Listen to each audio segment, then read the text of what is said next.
This week, we saw the first congressional election results since the November elections that gave Republicans control of Capitol Hill. They held on to the two open seats in Florida, but by margins that are smaller than before and maybe too small for comfort. Their command of districts, previously held by National Security Advisor Mike Waltz and the almost U.S. Attorney General Matt Gaetz, was cut in half. So, Luke, what should we take away from these results? Are they a rebuke of the actions of the Trump administration and the party so far? I think they are in part. The Republicans were legit nervous about what was going to happen in these Florida seats, which actually surprised me a bit because they were 30-point victories just a short time ago. And you had President Trump doing some calls last minute to try to shore things up in what polling was showing maybe to even be a single-digit race. So I think certainly that has something to do with the Trump administration so far. His honeymoon is over. One of the main reasons he was elected was the economy, and now his ratings are underwater with that issue and many other issues. So I think Republicans are facing a challenging moment here.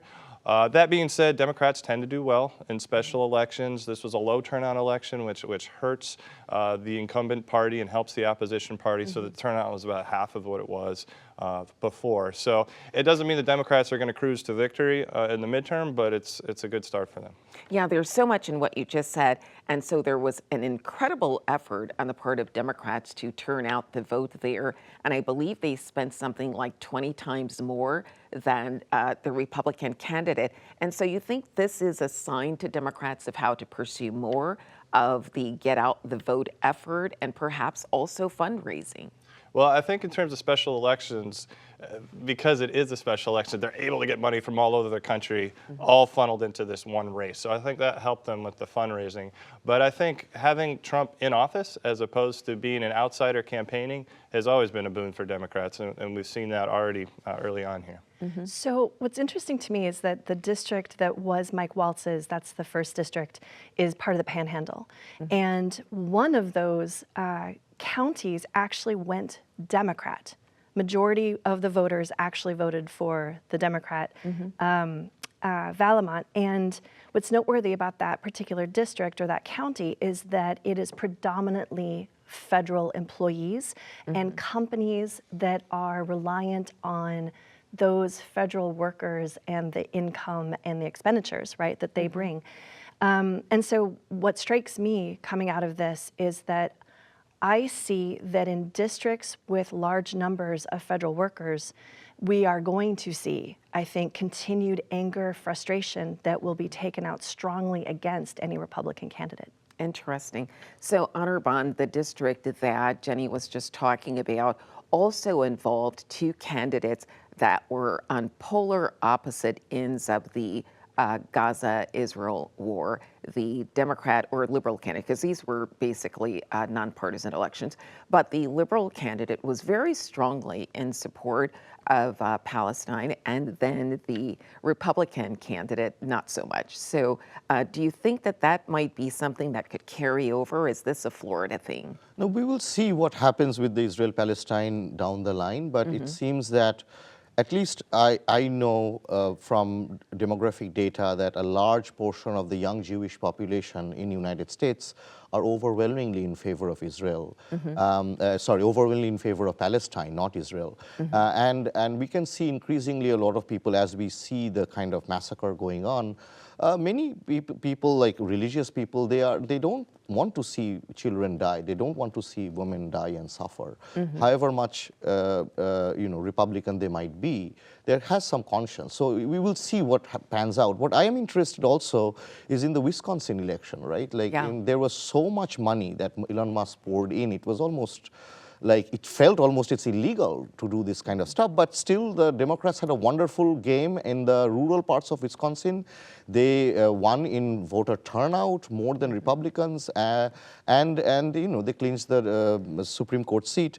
And if you look at the shift, it's almost all counties in Wisconsin shifted blue. There was a definitely blue shift in almost all counties. But again, one thing that Wisconsin voters wanted is the ID, the voter ID thing that they wanted in the Right. Constitution. So it's a mixed result, but at least it's a good blow against this idea that we can win election by giving out millions of dollars and $100 for whatever people want to vote. Yeah, $1 million actually. For in chosen one case. people, yeah. Yeah, and so you mentioned something that I hadn't thought about until just now, and that is the liberal candidate in that case. She actually was really prioritizing abortion, which did not work for Kamala Harris.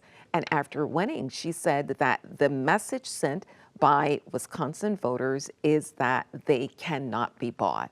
Yeah, I think that's a very good, win for the republic itself. The people should be able to have a choice, and the people spoke. And if you look at the data, it's very interesting to see that Republicans underperformed hugely compared to Trump's turnout, whereas the Democrats didn't overperform, but got a very high portion of the turnout that went for Kamala Harris. So that kind of changed the result. So I think the policy discussion, the policy discussions that are happening at the federal level don't necessarily work at the state level and vice versa. So Wisconsin currently is a state where it's a hostile to abortion right now, and it's basically contested. And so I think at the state level, you're seeing voters saying, just like we saw in Kansas as well, 3 years ago now, in their special election vote, they overwhelmingly said, no, we really do want to codify abortion protections in law. And whereas I think Harris's message around abortion was really hard to counter when you had Donald Trump saying that he was against any kind of federal ban on abortion. Yeah. And so, it really at the moment is a state fight, which makes, I think, a message by Democratic candidates around abortion a little harder. Yeah. And I was going to say, I also think that the overarching issue for me is competency, right? And I think there's concerns about Donald Trump's competency now that he's in office. There was concerns about Biden's competency while he was in office. That's why their approval ratings have been so low. Trump's first term, Biden's presidency, and the early part of Trump's second term. And so I think if I were the Democrats, yes, there's going to be people who are going to gravitate to specific issues in terms of foreign policy or reproductive rights, but I would just be hammering competency, right? Is this how you want the federal government to run? Do you want your services cut? Do you want federal funding to your state cut? One of the things that blows my mind is that Louisiana is most dependent on federal funding. Over half of their state budget is federal funding. And you have the Speaker of the House from Louisiana, and there's many other southern states that fall into this category. And at some point, I mean, I don't think rural Republicans are going to flock en masse to the Democrats, but the people on the margins are going to switch. Yeah, you're suggesting there's both the competency issue, but there is also making the voters, particularly in the South and red states, realize you're going to lose the most from the cuts in funding.